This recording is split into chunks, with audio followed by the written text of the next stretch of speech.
Hi everyone, my name when you leave your name, say something, say hello, and I'm gonna sit and wait for people to get in. And we're going to be asking questions. If you want to get to know me better and know more about me and my mom, Glory, and things like that, and a lot more about dementia, I'm on here so that we can talk. So I'm just gonna sit here and wait for you guys to enter the room. I'm not sure. Welcome. All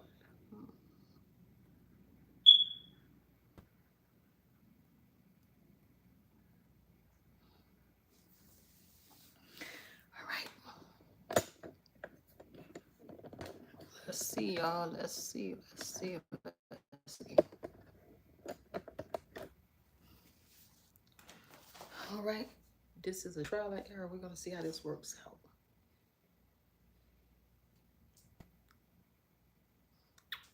Hello. Welcome. Welcome.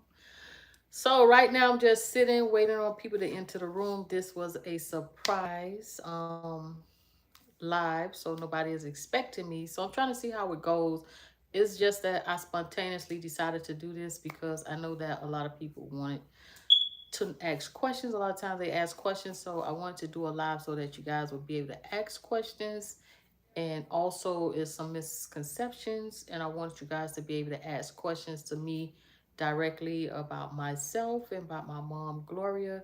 So this is just giving you guys the opportunity to talk and ask some of the questions that you guys would like to ask so that you guys can better understand the channel, better understand my mom, Gloria, and myself, and also for us to talk more about dementia so that it can help your loved ones so that you can get to where you're happy and living through this situation without being miserable, sad, upset, angry, frustrated, because that helps absolutely no one. It's not good for you. It's not good for your loved ones. So I decided to go ahead and do it live because I see a lot of you guys are coming on to the channel. You guys are new. You guys are interested.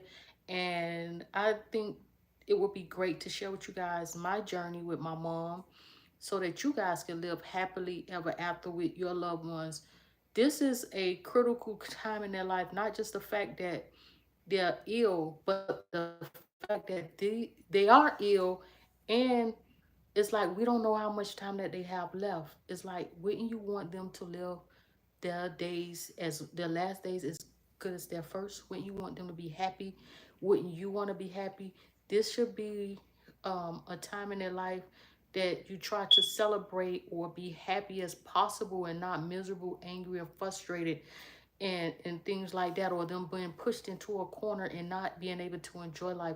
And I just wanted to come on and talk to you guys. I want you guys to be able to ask me questions to try to figure out how to get you guys in that space to where my mom Gloria and I am at now. And like I said, it's a lot of misconception, misconstrued things that people say sometime in the comments, them not understanding my journey and what it's all about and how me and my mom is. And I just want to be able to open it up so that you guys can ask the questions that you need to ask so that you can understand.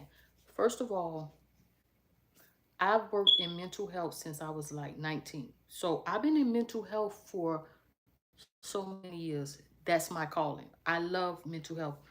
I always wanted the clients that had the most aggression because it was a challenge to me to try to calm them down and to have them, hey, how you doing? Fox, how you doing? So I love mental health because I love the challenge of working with the clients the most with the most aggression. And people always like, could you take them? Could you take them? Because they didn't. And it's always what I've learned. My foundation was a solid foundation. I started with United Cerebral Palsy, and we was always taught to look at the person and not the disease. Don't identify your loved ones by dementia. Look at them as a person.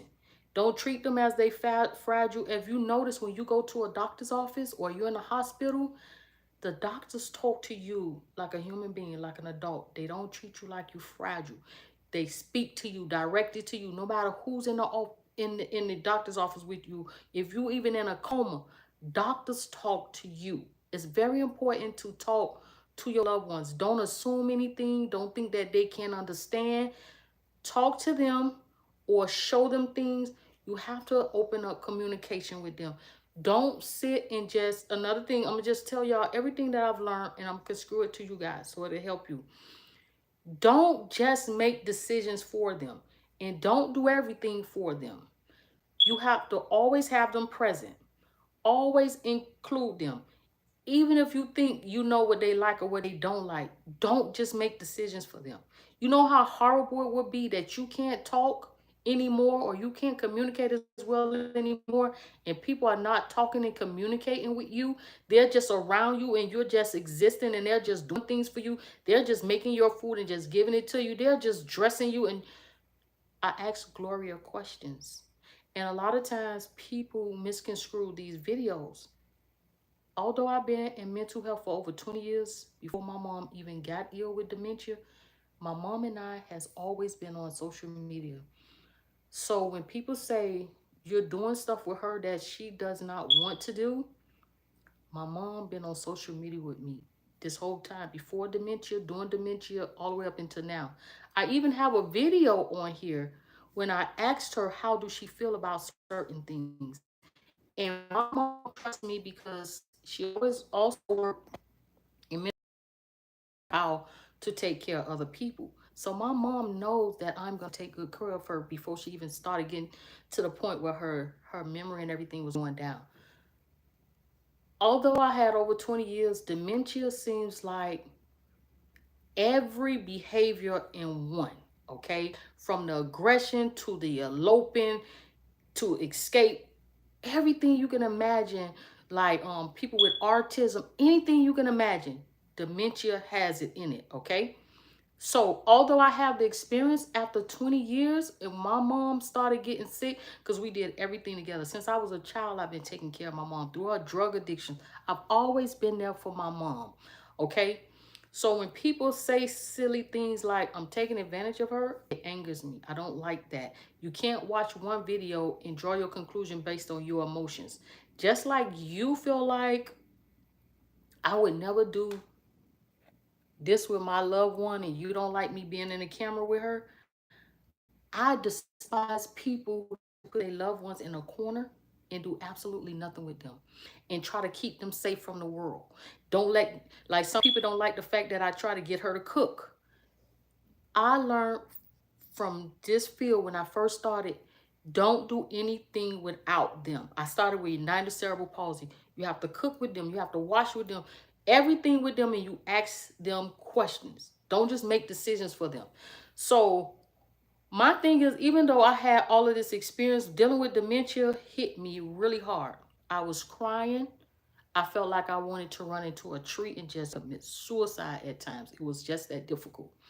So the fact that me and my mom was already making videos, I started, after she started like going down and her memory started to go, or she used to do things a little bit off, I started to watch those videos back, and my videos helped me a lot. So I feel like they will help you guys a lot. Some people think it's like, oh, you just shoving the camera in her face. No, you do not know me. You don't know my mom. You cannot speculate. You can do whatever you want, really. But you should not, because you really are making an informed opinion about somebody. These videos help me get through our situation, learn how to live and not be upset, angry, frustrated, because I already know that doesn't help them. You might feel like you're a whole lot better with your loved ones because you don't do cameras and this, that, and that. However you find your peace, you find your peace. I found my peace because I'm watching my videos and I look back and I'm like, what she said at the time, I didn't realize what she was talking about. Now I know what she's talking about. Or the video when I made people with dementia eat everything out of the refrigerator, right? That upset me. All of the, and I'm pretty sure y'all know what I'm talking about. You come home, all the food is on the counter. And or they'll go in the refrigerator and eat something that you intended on eating. So I wound up doing a skit with her. And she said, okay, she did the skit with me. Somebody was upset about that. But my mom made an informed decision, and my mom understood what was going on, and we made a decision, and we made little skits, we did videos, and the skit was how you have an out-of-body experience and get upset when they eat your food. So me and her did the skit together. I'm able to look back at that and laugh and not get mad because my food is gone anymore. So when you look at these videos and you judge it and say, oh my God, why are you doing that? Take the cameras out of her face. That's how you feel. And what I get from that is you tend to feel like my mom is an embarrassment. My mom is not an embarrassment because she has dementia. My mom has the right to live her life out loud and have fun too. And elderly people, a lot of times people treat them like children, thinking they can't make decisions for themselves. They can't do what adults do. They can. They can do what adults do. Okay. My mom, if she wants to eat hamburgers, McDonald's, and people make a comment like, why are you giving? Because that's what my mom ate every day. That's what she likes. Okay. So don't misconstrue that either. And my thing is a big thing that I have, and I love the fact that a lot of people embrace taking care of their parents. But we have been taught for so long that we're supposed to take care of our parents. And everybody is repeating that cycle. Wouldn't you like to have more control over your life even in old age? We're not supposed to be looking for our kids to take care of us like they are an insurance policy. You did not have kids for them to take care of you. I was thankful that my mom had some things in place. She didn't have everything worked out, but she had some things in place. And she's blessed that this is my calling to do mental health. So that worked out, but everybody is not like that. Some people want to travel the world. They have kids that want to move to another country. What right do you have to stop them and say, I have a need to be taken care of? This is why we're supposed to have things in place to take care of ourselves. So when we reach old age, I much rather have control over how I live. I want when my son or my grandson, matter of fact, that little boy that y'all see in the videos, that's my grandson. That's her great grandson. Okay, we just gonna get that out there because y'all be coming down on me. That's my grandson, and we very close. I don't know what he was crying about. He probably was crying about that dang on iPad. But anyway, let me tell y'all, put y'all life in order. Make sure y'all can live y'all life the way that y'all want to live on y'all terms for when y'all get older. You get what I'm saying? Don't wonder who's going to take care of you. I want to be on a plane, have my Golden Girls girlfriends and us hanging out, and I'm calling people to drop off my food and stuff. I don't want to be dependent on nobody coming to look after me in old age. And plus we have to be proactive in our health, making sure we are in great health, eating good, and not eating things that diminishes our health and that messes with the brain. And I hate the fact that we're not taught that. We're all taught like we're supposed to take care of our parents. We're supposed to love our parents and look after our parents, but we're supposed to prepare for old age and make sure we have everything in order so we can maintain, you know, and yet your kids can live the life that they want to live. You can't exchange one life for the other. I love to take care of my mom, but I love mental health. Everybody don't know how to do that. And you might want your kid to take care of you, but what if they don't know how to lift nobody, bathe nobody, none of that? And then it's like the scrutiny that you get, like you want people to take care of their loved ones, do it for how many years and for free, and they don't know how to do it and got to give up their life, and then you scrutinize everything that they do. That is not right. But anyway, we're not going to dive into that too deep. I want to let you guys know, don't feel bad. Find your peace how you have to find your peace. If you have to put your loved ones in a nursing home, listen to me good. Don't leave them there and not visit. But if you're going to put them there and you go there and visit them and do things, like for instance with me, at first I had Glori at home, and then Glori went to a home, a long-term care facility for a little while, right? I went there twice a day. I went there I went there to get her, hold on. I went there to get her out of bed in the morning, to feed her, do things, activities with her and with the other people there, because that facility did not do anything, but it was what I could afford. So I tried to like go there. They didn't have no activities, so I went there and decorated for Christmas. I used to take her out to eat every day. Then I bring her back, and the fact that they wasn't doing anything with them, I would come back later on. I would watch TV with her, bathe her, get her ready for bed, and wait till she went to sleep, and then I went home. I utilized them like a babysitter so I can do what I needed to do and get a break. But at some point, I got the medications together that I know she needed. I had time to see them start working because she was at the facility. I had to worry about her running away from my house. I knew her doctor's offices, how she was going to get back and forth. And this is what I be telling y'all about having a plan. You can love your loved ones, but you need to have a plan. Though you going to be one of those people that's low key, you're waiting, even though you don't want to admit it to yourself because you don't want to feel like that. But you low key waiting for your loved ones to die so that you can live. You don't want your life to be like that. You don't want no resentment, no anger, no frustration. Have a plan. Know how you want your life. Me, myself, I said, I still want to have time for myself. I don't want to be breaking my back.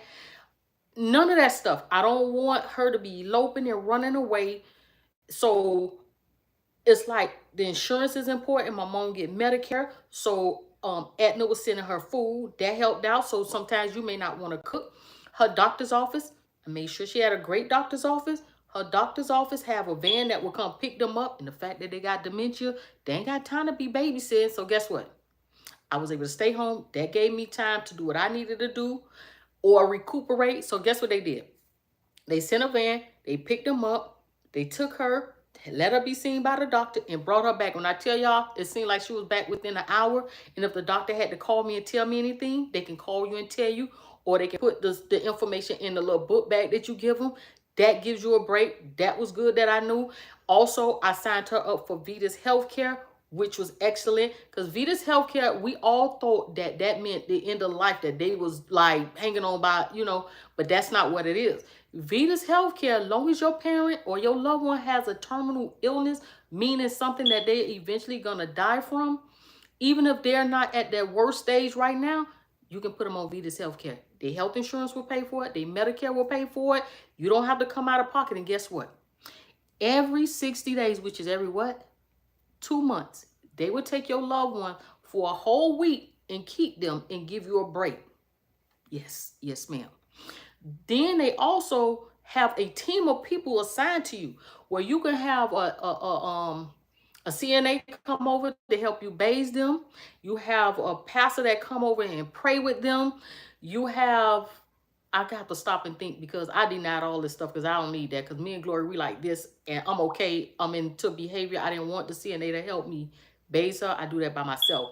I didn't want the pastor to come over because I didn't hear him say Jesus' name. He didn't never say in Jesus' name we pray. He was just praying and I was like, oh, But anyway, and the respite care, I don't ever need them to keep her because Gloria is so chill and relaxed. I feel like only time I let her go, like when my birthday or grandparents' day, I let her go so that I can do grandparents' day with Joe, the little boy that y'all keep thinking is her grandson. That's my grandson.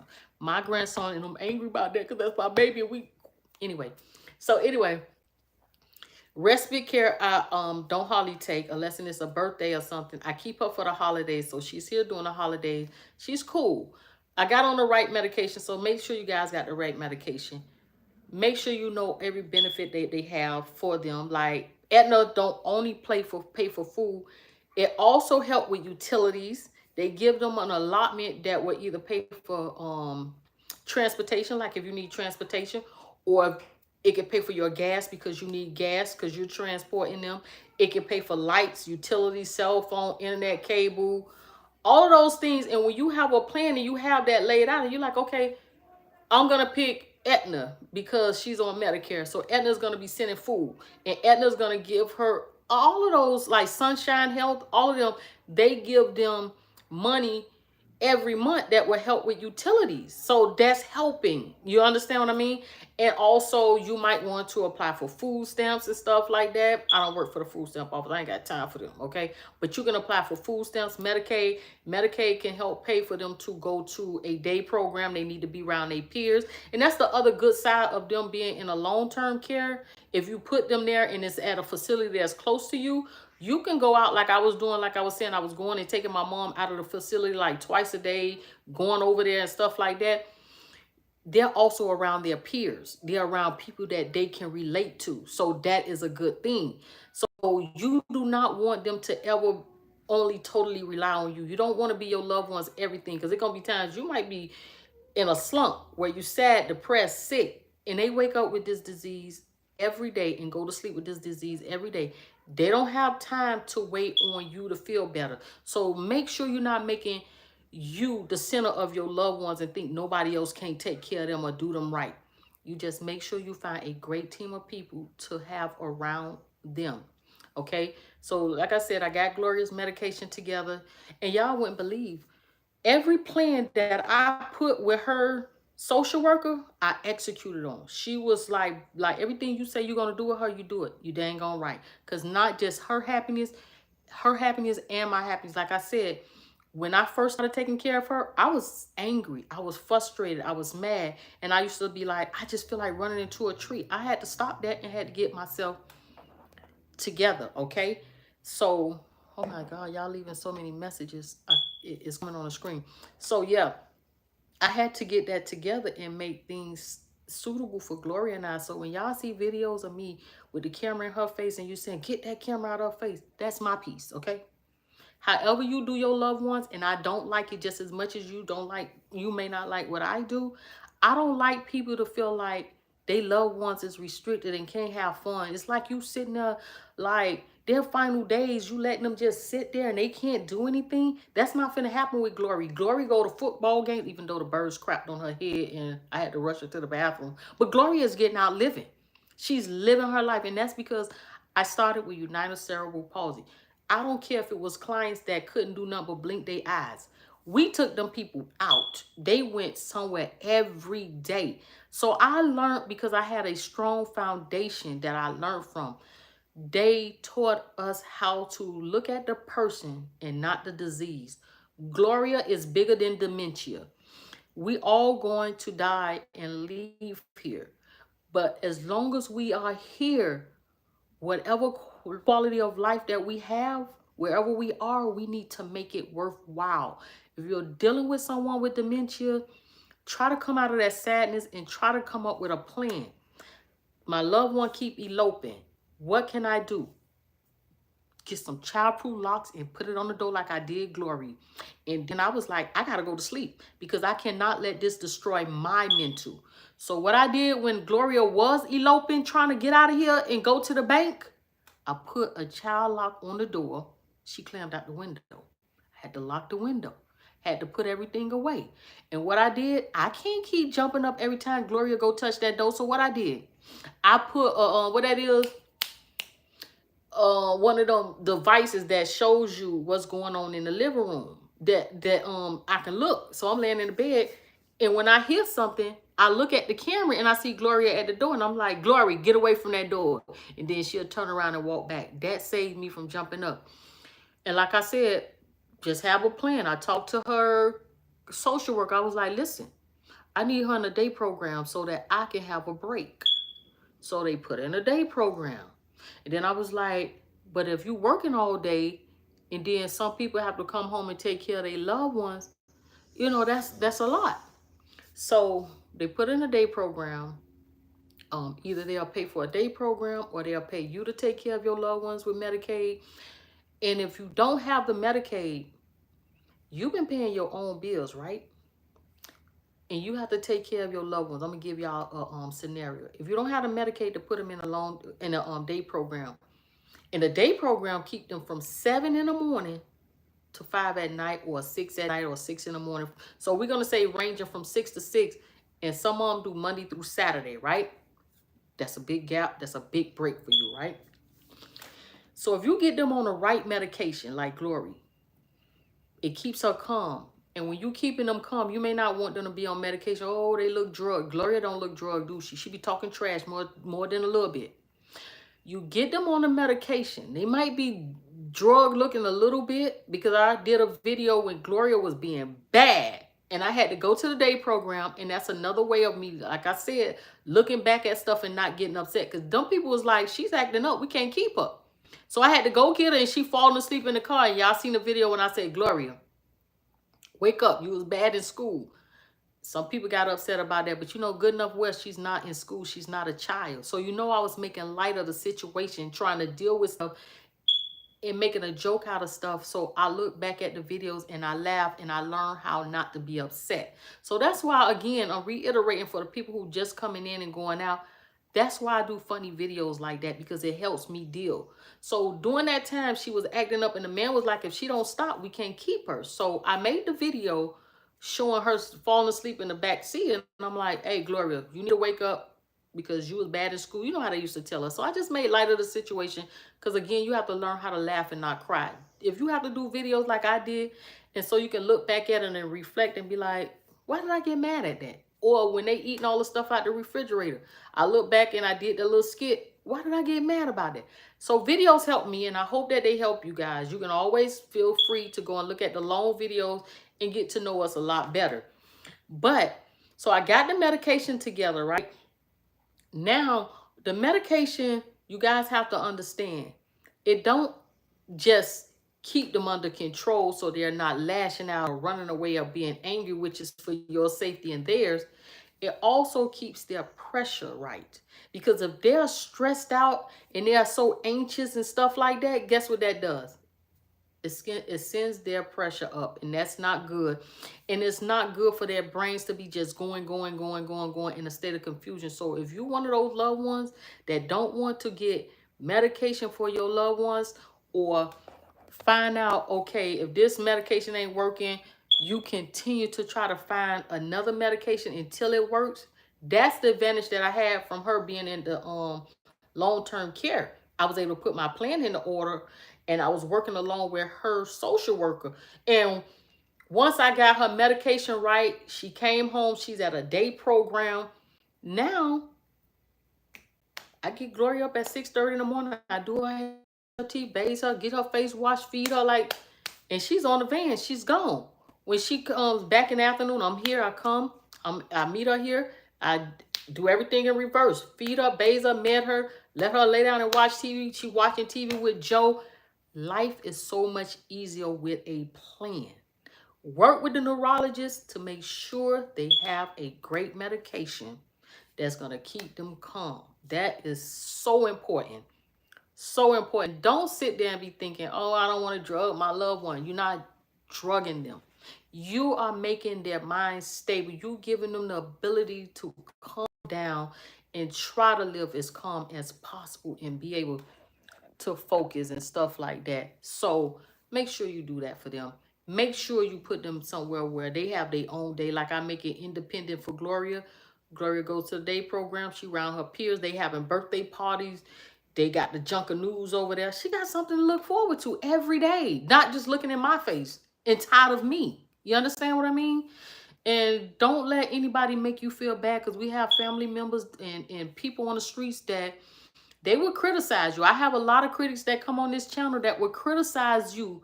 They want you to take care of your loved ones. They want you to give up your life and stop working, stop doing what you planned on doing. And you love your loved ones and you want to do that for them. But honestly, you're trading one life for the other. Wouldn't you much rather be able to do what it is you want to do and let your loved ones live a happier life? So find a way to do what you want to do, and also give your loved ones the life that they want. Like my mom, what I was going to do next is, even though me and my mom live really happily together, but I decided not to do it. But I was going to let her live in an apartment, because her caseworker was like, what you want to do for her next year? Because you like execute on everything. You doing so well with her. I said, honestly, I want her to be able to live independent in her own place and have it furnished and decorated how she wanted. Get her a car. And she was like, her own apartment and a car? Like, you be thinking really big. Yes, you're doggone right. And I want it to be where she can have her life the way she wanted and as independent as possible. The way she could have lived on her own is, I had to break it down to her. She have a 24-hour caregiver, and she have a car. The caregiver take her wherever she want to go and drive her around. But I decided to let her stay here. I said, nah, Gloria gonna just stay home. But that is a goal. And like I said, I learned how to think big like that from working at UCP. Like they taught us, like we had clients that was disabled and they moved out and got married and had families and stuff. So there's no cap and no limitation to what I see that my mom can do. She has dementia, but she also have life. She still have breath in her body. She's gonna get out. She's gonna do stuff. We are going to live every day that we have breath in our body. And you should do the same thing. Don't treat your loved ones like they fragile. If you see Gloria on here cooking, don't tell me about, oh, that's dangerous. Gloria gonna cook. I'm standing right there, a responsible adult that's right there, that's not gonna let her get hurt, okay? Don't be scared to let them do things. You owe it to them to help them live. Don't tell them what they cannot do. Say no without saying no. You find a way of helping them to do it. Just like Gloria, you know, a lot of them be talking about driving when they get dementia, right? Instead of me taking her car and stuff like that, this is what I did on her birthday. I had done got her a driving school. So that video that y'all see, that was a little while ago, but she still had dementia and it was bad, okay? But instead of me, I had said, Mom, you can't drive. And then I say, come on, you know better than that. Stop telling her what she can't do. So what I did was got a driving school. And we was going downstairs and she went to get on the passenger side. I said, oh no, you driving. And she was like, what, Nisa? And when y'all heard her say shut up, she didn't say listen, shut up. She said, Nisa, shut up. So that shows y'all, and that we're gonna cap on that anyway. But I'm gonna talk about that too. And that lady drove, she put out into main traffic, she parallel parked, all of that. And she had dementia, okay? And like I said, it had done got a little bad. And for her to still be able to do that, don't tell them what they can't do. Find a way of helping them do it. I believe that will calm them down a lot more. It worked with my mom. Try it with your loved ones. Try to assist them with doing what they want to do instead of telling them what they can't do. Don't. And when she kept repeating her brother name, and I'm like, you know what? Let me just invite him down. And when she saw him, her eyes lit up and they went to, and it was a great moment. Always assist them with doing what they want to do instead of telling them what they can't do. I think I'm going to leave y'all on this note. My thing is, what my goal, my end goal is to take this worldwide and just start my own business. Well, I take care of people and I allow I allow and show them how to live their life on their terms, or help family members who want to, like I'm doing now, helping you guys. I'm trying to help you guys love your loved ones where they are. If you continue to think about how they were in the past, that's going to tear you up, okay? I had someone that asked me, do it not bother you? Like, do you be thinking about how your mom used to be? Nope. I remember it, but I don't remember it.